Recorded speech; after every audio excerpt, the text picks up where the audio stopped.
Mix by Durga recording studio हावे गुलंबर के पास।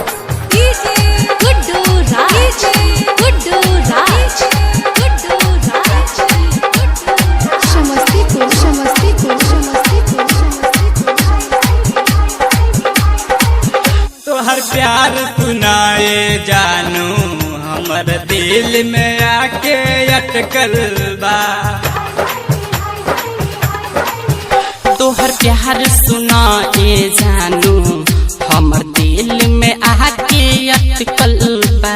कैसे के करी तोहरा से प्यार, कैसे के करी तोहरा से प्यार, वही दिन से दिमाग में भटकल बा।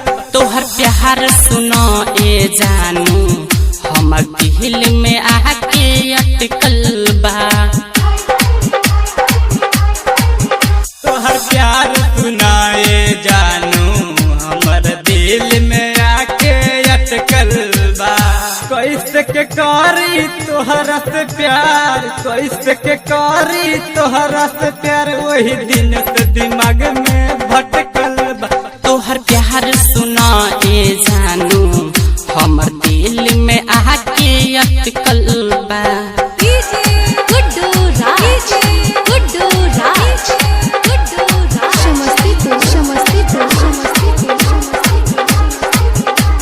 कैसे के करी तोहरा से प्यार, जिंदगी भइल मोर बेकार।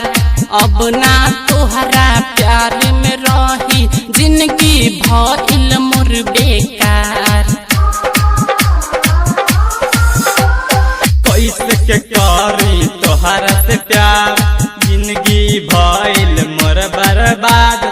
अब ना तोहरा प्यार में रही, जिंदगी भइल मोर बेकार।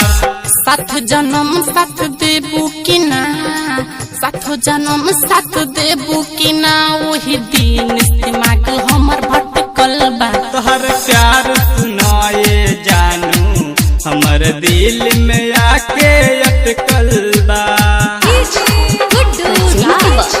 दुर्गा म्यूजिक हावे इमरान आलम के जानू कैसे के तू भुला गइलू। अब्दुल कादिर के बहिया में आके तू रुला दिहलू। जान करे जाते काहे आँख से तीर चलावेलू। अहमद नियाज के बहिया में आके कैसे तू भुला गइलू। जान से ज्यादा चाहिल तोहके, जान से ज्यादा चाहिल तोहके, करिल तोहसे प्यार हो। तोहर प्यार सुनाए जानू हमर दिल पे आके अटकल बा।